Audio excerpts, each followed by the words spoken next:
Lord Mountbatten ने आते ही सारे नेताओं से मुलाकात की। सबसे पहले पंडित नेहरू से, जिन्हें वो पहले से जानते थे। दोनों इस बात पर एक मत थे कि सबसे बड़ी चुनौती होगी जिन्ना साहब की जिद। और हुआ भी यही। जब जिन्ना साहब माउंटबैटन से मिलने पहुंचे, वो अपनी जिद पर अड़े रहे कि उन्हें पूर्व में बंगाल और असम और पश्चिम में पंजाब, सिंध, बलूचिस्तान और नॉर्थ वेस्ट फ्रंटियर प्रोविंस अपने पाकिस्तान के लिए चाहिए।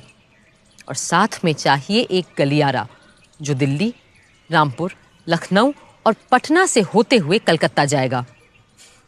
पर जब माउंटबैटन ने कहा कि कांग्रेस ऐसा गलियारा कतई नहीं बनने देगी और पूरे बंगाल और पंजाब का तो सवाल ही नहीं उठता, तो जिन्ना साहब बोले, better a moth eaten Pakistan than no Pakistan at all.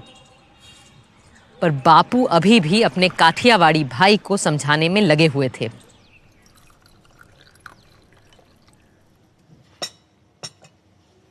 May I have some salt, please? Sure.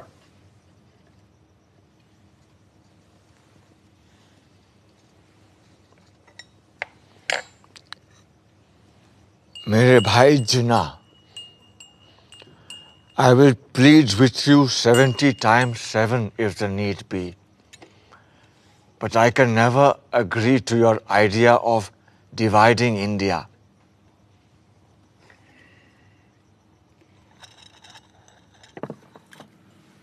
In that case, let's agree to disagree on the question of partition.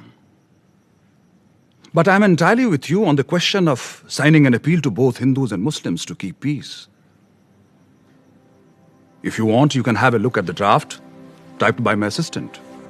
I need not read anything that you ask me to sign.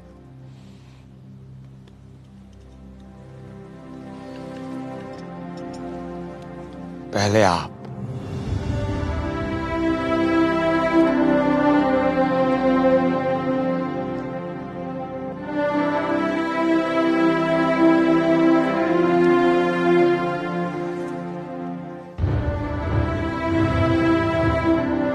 मैं Lord Mountbatten से कहने जा रहा हूं कि अगर जरूरत पड़े तो वो अंतरिम सरकार को बर्खास्त करके जिन्ना को दावत दें और कहें कि वो अपने मन की सरकार कायम कर लें। बस पाकिस्तान बनाने की मांग छोड़ दें। बापू, आप अपनों की बलि चढ़ाकर एक ऐसे आदमी की हिमायत कर रहे हैं जिसने सारी जिंदगी आपका विरोध किया है। अगर मेरे अपनों की बलि चढ़ाकर हिंदुस्तान बच जाता है तो सौदा महंगा नहीं है सरदार। बापू, ये आपका ज्यादा ख्याल हो सकता है। आपको लगता है कि सेंट्रल असेंबली इस बात पर आपका साथ देगी? अगर ऐसा हुआ तो तुम्हें मुझे वचन देना होगा कि कांग्रेस सदन में अपने बहुमत का इस्तेमाल जिन्ना की सरकार को रोकने के लिए नहीं करेगी।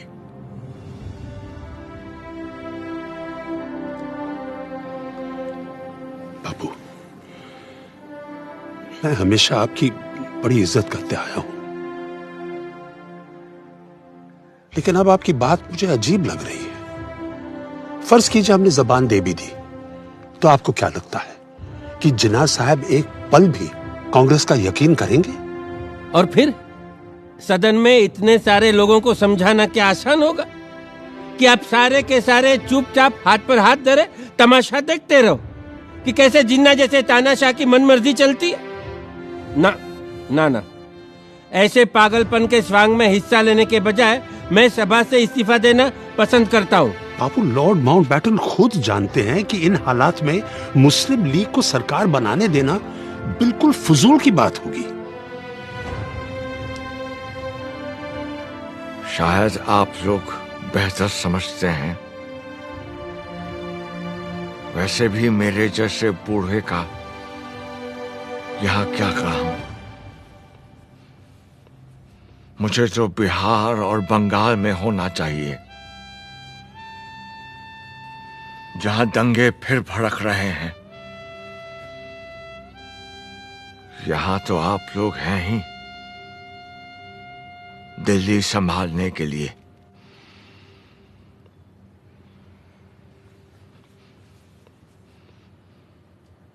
कांग्रेस और मुस्लिम लीग को एक समझौते तक लाना शेर बकरी को एक साथ चराने जैसा था। पर सब तरफ निराशा नहीं थी। अप्रैल के अंत में जब संविधान सभा दूसरी बार मिली तो कई रजवाड़ों के नुमाइंदे उसमें शामिल हो चुके थे।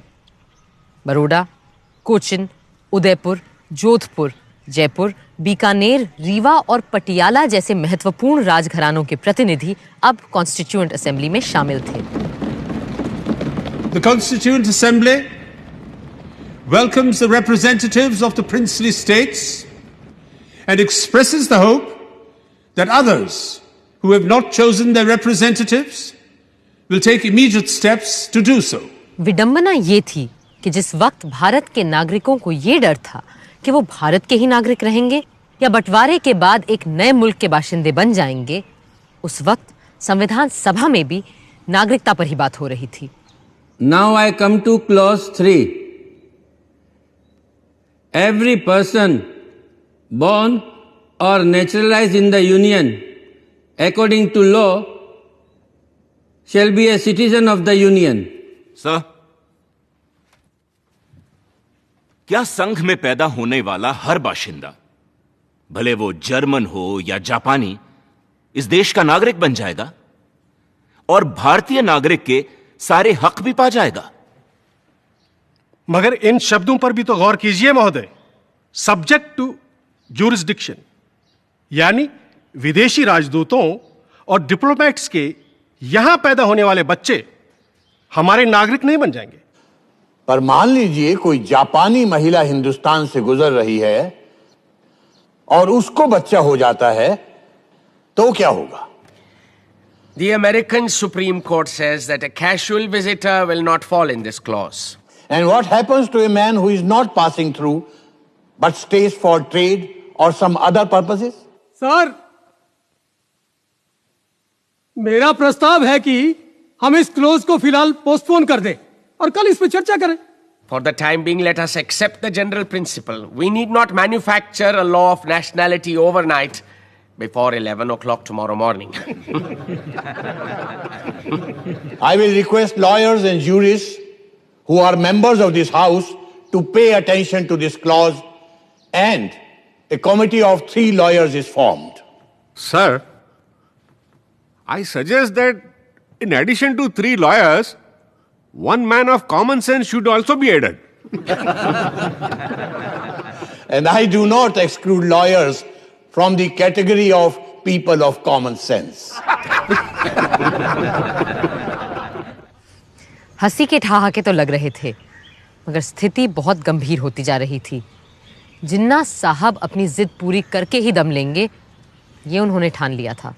Division of the armed forces, division of the staff of central civil departments, railways, post and telegraphs, public works, income tax, customs, central excise, power, the list goes on. Divorce of 400 million people in just 10 weeks is an impossible task, Quaid-e-Azam.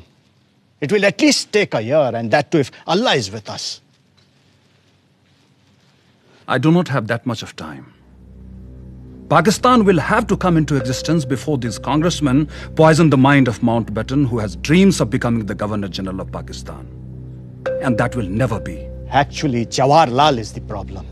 He told the Viceroy there will be no division of any assets, as some parts are just seceding from the entity called India. And the seceding parts will have to build up their own assets, administrative records and machinery. Secession. Secession, my foot. It is not a question of secession. It is going to be a division of India, and both Nehru and Mountbatten better understand that. Otherwise, I'm going to call for another direct action day. ऐसे में जब viceroy Mountbatten ने हिंदुस्तान के बंटवारे की तजवीज सामने रखी, तो कई लोग सोचने लगे कि जहर पूरे देश में फैल जाए, इससे बेहतर यही होगा कि शरीर का बीमार भाग काटकर अलग कर दिया जाए। इस माहौल में कांग्रेस कार्यकारिणी की बैठक हुई। आप सब ने लॉर्ड माउंटबैटन की तजवीज सुनी है, कैसे वो हिंदुस्तान के कुछ इलाकों को खुद मुख्तारी का हक देना चाहते हैं। इससे एक तरफ जहां भारत के कट जाने का डर है, वहां दूसरी तरफ आजादी की उम्मीद नजर आती है। इसलिए हमने फैसला किया है कि इस प्रस्ताव को हम मंजूर कर लें। कांग्रेस पहले तो मुस्लिम लीग को ढील देती चली गई कि शायद अब वो संविधान सभा में आ जाएंगे, पर इससे हमें मिला क्या? दंगे, लूटमार, आगजनी। हमें अहिंसा और स्वराज के अपने सिद्धांत को सामने रखकर ही कोई फैसला करना चाहिए था, पर अब तो एकमात्र लोकतांत्रिक तरीका यही बचा है कि हम माउंटबेटन के प्रस्ताव को अपनी मंजूरी दे दें।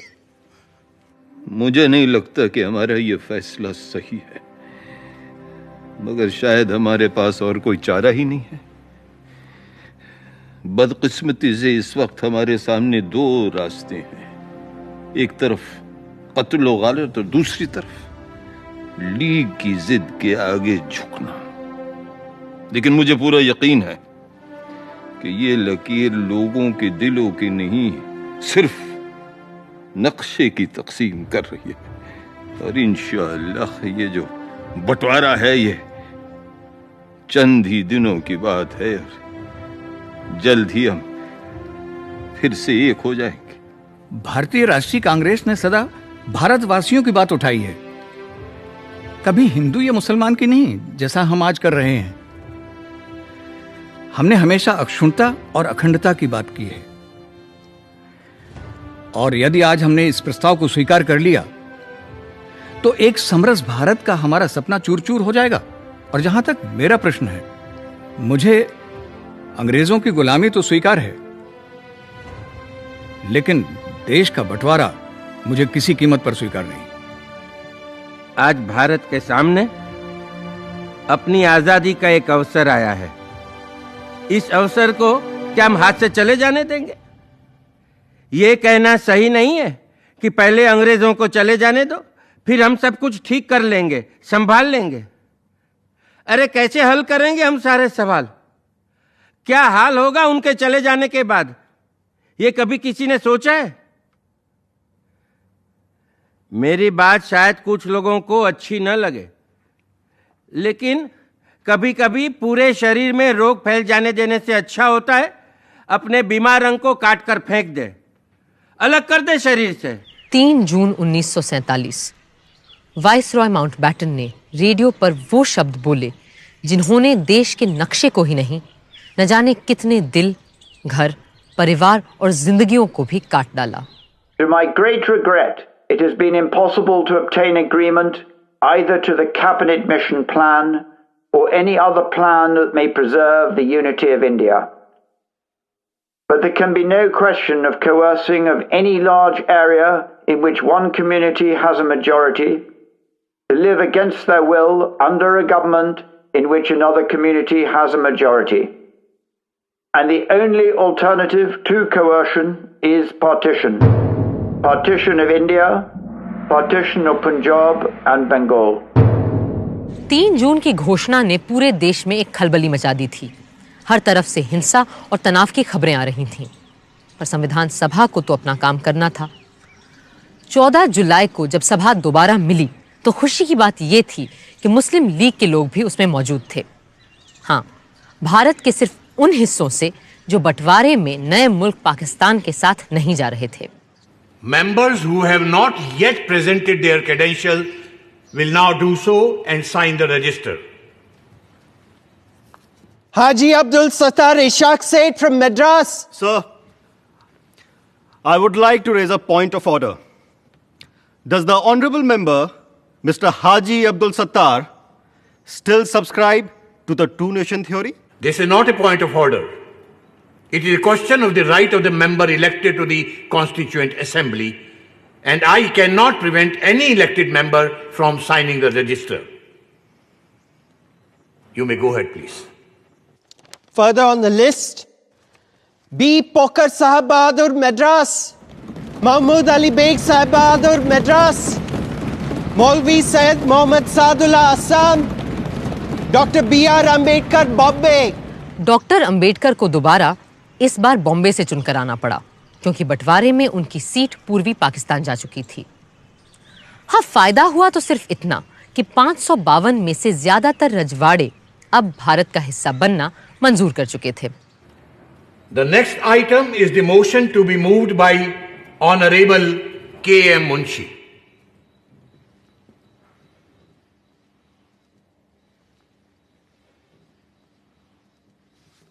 महोदय, इस सप्ताह के अंत तक ब्रिटिश पार्लियामेंट भारत की आजादी का लेजिस्लेशन पारित कर चुकी होगी और 15 अगस्त 1947 को हमें स्वतंत्रता मिल जाएगी। वो स्वतंत्रता जिसका हमें सदियों से इंतजार था। हमारे देश में अब एक तरह की समानता आ गई है, हालांकि स्वयं देश की सीमाएं सिकुड़ गई हैं। अब हम एक आजाद और सशक्त भारत के उद्देश्य की ओर पूरे जोश और उल्लास से आगे बढ़ सकेंगे।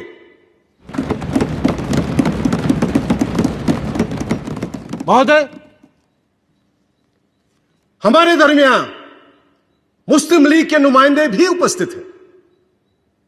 मुझे पूरा विश्वास है कि वो भारत के देशभक्त और कानून का पालन करने वाले नागरिक की हैसियत से यहां रहेंगे और संविधान रचने में पूरी तरह हमारी सहायता भी करेंगे ताकि उनकी माइनॉरिटी को इस देश में एक सम्मानित स्थान मिले। Mr. President, I should have thought there was no need for any doubt whatsoever regarding the fact that we have come here as the law-abiding and loyal citizens of India. एक हफ्ते बाद 22 जुलाई के दिन पंडित नेहरू जब बोलने खड़े हुए तो उन्होंने प्रस्ताव नहीं, कपड़े के 2 टुकड़े सभा के सामने रखे।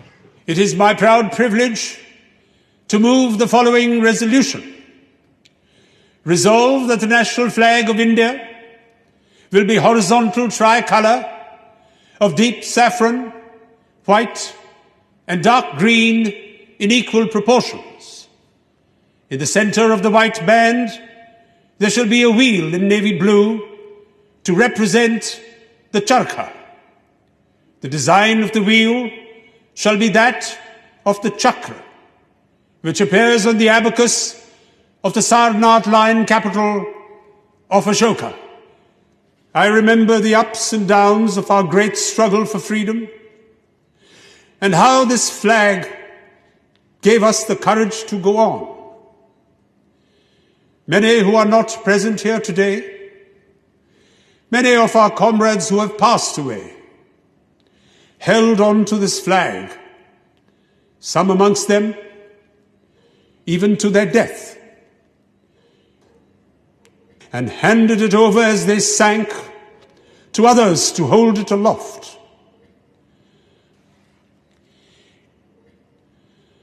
So, in this simple form of words, there is much more than will be clear on the surface. There is the struggle of the people for freedom, with all its ups and downs, and trials and disasters. And there is finally today, as I move this resolution, a certain triumph about it, a measure of triumph in the conclusion of that struggle. So, I present this flag to you. Perhaps I am partial, but I do think it is a very beautiful flag to look at, and it has come to symbolize many beautiful things. Things of the spirit and things of the mind.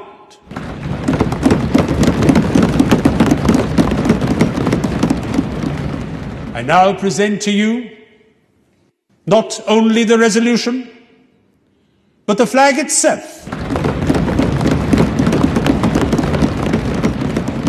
One in silk and one in cotton.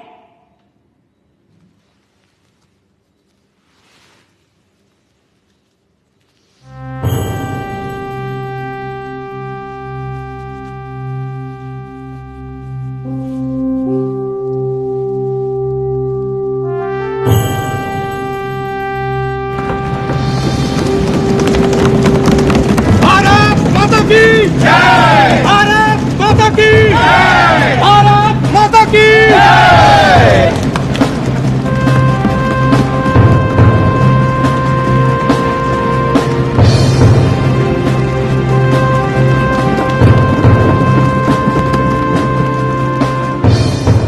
I beg to move this resolution.